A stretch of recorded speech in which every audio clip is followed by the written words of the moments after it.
Apakah hati kita ini bercahaya dengan cahaya Islam, iman dan ihsan? Atau di hati kita ini hanya tampak gambar-gambar duniawi?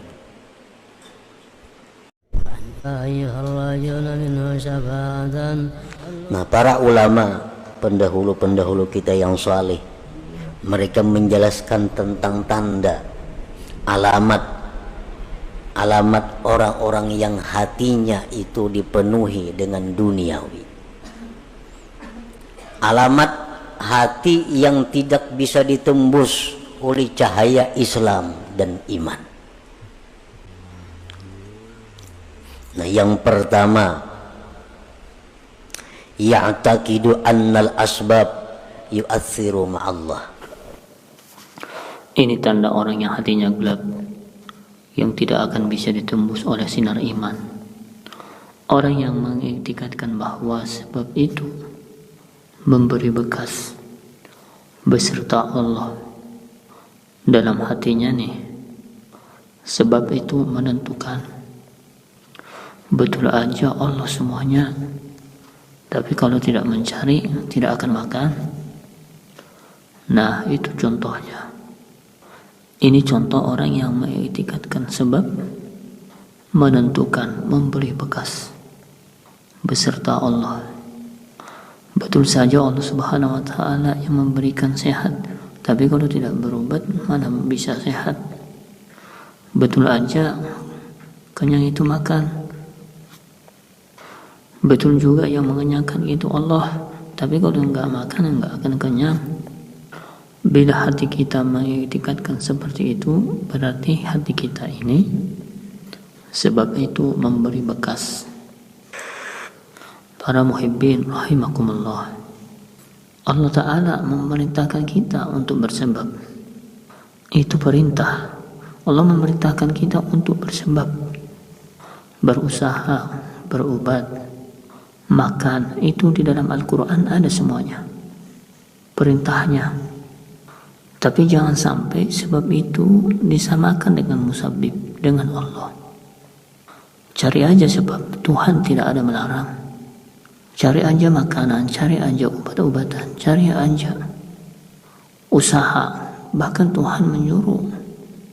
Tapi ingat, itu sebab tidak menentukan apa-apa. Yang memberi bekas itu Allah. Kalau kita yakini, bisakah kenyang tanpa makan? Bisa. Bisakah sembuh tidak berobat? Bisa. Bisakah kaya tidak berusaha? Bisa. Bila kita mengiktikadkan di dalam hati, kalau tidak makan tidak kenyang.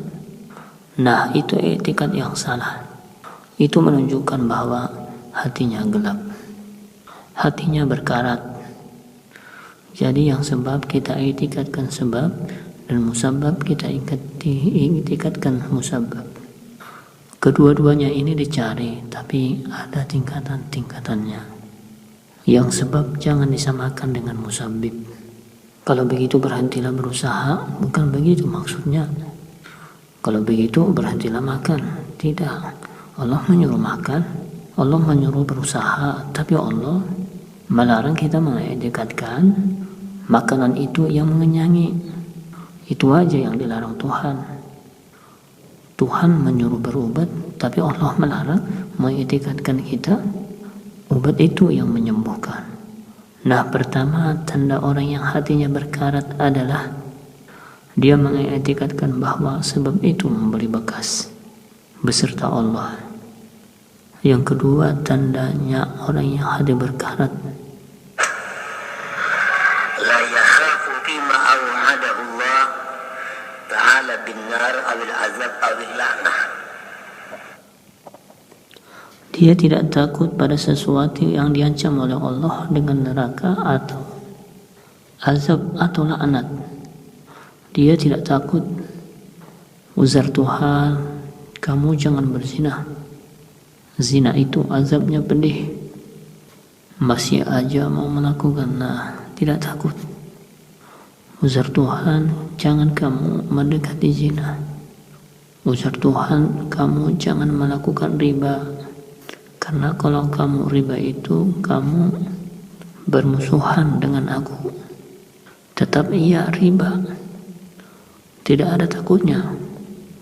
Nah, itu tandanya hati itu sudah masyhub. Ujar Tuhan, jangan melakukan ini, kamu nanti dilaknat. Tahu dia mendengar, didengarnya di ceramah, di TV, di radio, di mana-mana dia dengar.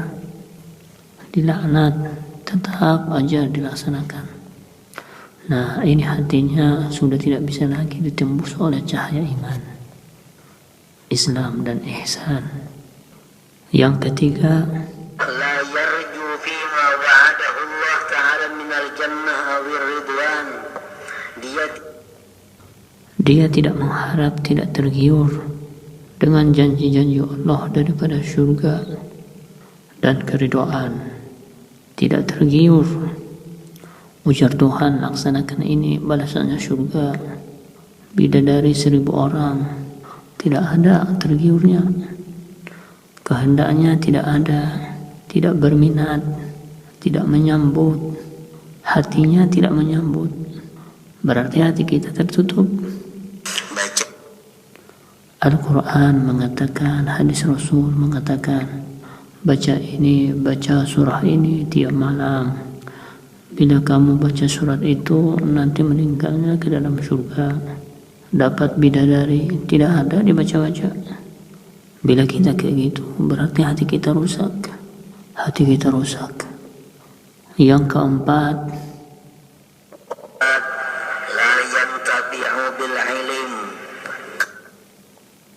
tidak mau mengambil manfaat dari ilmu. Mengaji ya, tetapi kelakuan tidak berubah-berubah. Yang riba masih riba, yang sering berzina masih tetap berzina, yang sering minum arak masih tetap minum arak, yang sering membuka aurat tetap membuka aurat, padahal mengaji. Turun terus mengaji, rajinnya, tidak tahu mengambil manfaat dengan ilmu, tidak mau mengambil manfaat dengan ilmu. Berarti hatinya itu tidak bisa ditembus oleh cahaya iman, oleh ilmu. Kenapa? Terdinding oleh kecintaannya kepada selain Allah. Yang kelima, la yantafi'u bi mukhalatati shalihin. Tidak mengambil manfaat dengan berkawan, bergabung dengan orang-orang soleh. Kawannya orang-orang alim, kawannya tuan-tuan guru, kesana kemari. Tapi tetap kelakuan, berpakaiannya, jalannya seperti tidak berkawan sama habaib, tidak berkawan sama ulama. Ini bahaya ini orang. Kenapa? Artinya cahaya yang ada pada orang soleh itu tidak bisa menembus hatinya. Berkawan sama orang soleh aja macam itu, apalagi tidak berkawan dengan orang soleh. La yantafi bi mukhalatati shalihin, kada mengambil manfaat dengan berkawan orang soleh. Padahal sudah bermacam-macam perkataan para ulama. Berkawan orang soleh itu menimbulkan rajin beribadah, menimbulkan takut kepada dosa. Itu sudah fitrahnya berkawan dengan orang soleh. Tapi ini tidak. Yang keenam, tanda orang yang hatinya gelap gulita, la yabki bi dzikri maksiatil lati amilaha. Dia tidak menangis dengan maksiat yang pernah dilakukannya. Buat maksiat. Dahulu suka berbuat maksiat ini, suka berbuat maksiat itu. Keingatan tidak apa-apa. Tidak ada rasanya menyesali, apalagi menangis. Padahal zikrul maksiat, mengingat maksiat itu merupakan sesuatu sebab yang paling segera membuat menangis bagi orang yang hatinya terang, hatinya lembut. Teringat kita dosa-dosa kita datang hari itu, adakah kita menangis? Bila tidak menangis, berarti hati kita ada gangguan, berarti hati kita ada masalah. Kalau kita bujur-bujur dengan hati yang terangi dengan cahaya iman, ingat dosa sehari, tertunduk kita menangis. Yang ketujuh, la yastahi bi mukhalafati sunnati wa khalqil mu'ah.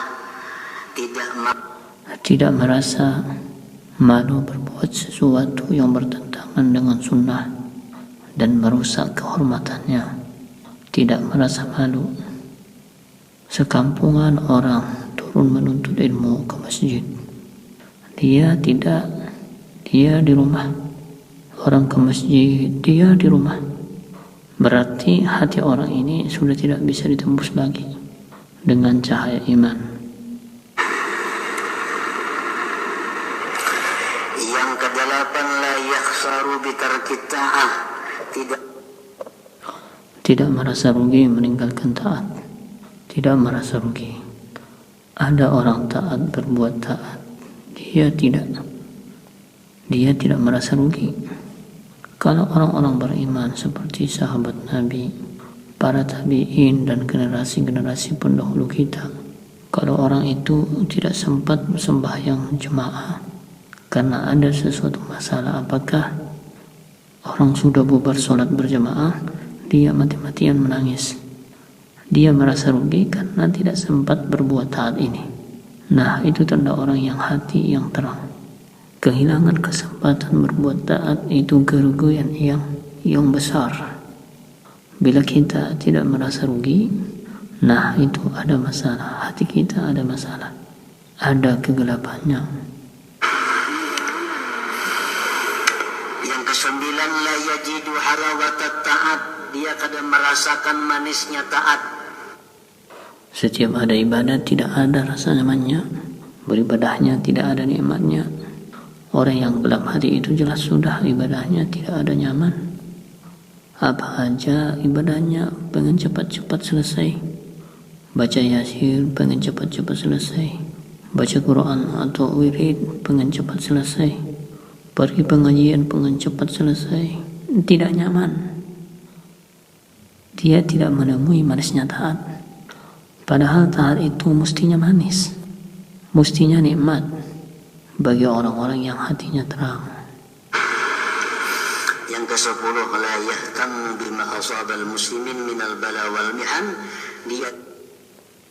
dia tidak prihatin terhadap bala musibah yang menimpa kaum mukminin. Orang kena musibah dia biasa-biasa aja. Orang kena bala, padahal mestinya kalau ada orang Islam yang kena bala, minimal kita mendoakan bahwa dia mendapat keringanan, mendapat kemudahan, ketabahan dari Allah Subhanahu wa Ta'ala. Paling tidak itu. Nah, para muhibbin rahimakumullah, berapa macam yang 10 tadi yang ada pada diri kita. Bila komplit berarti buta hati namanya. Bila ke-10 itunya ada. Nah, jadi petunjuk para ulama sesuai dengan apa yang disampaikan oleh Rasulullah SAW. Cara mengobati hati seperti tadi, cara mengobati kelakuan akhlak seperti 10 tadi, hanya ada 2 macam obat. Pertama, tobat kepada Allah. Yang kedua, banyak zikir. Tobat itu membersihkan.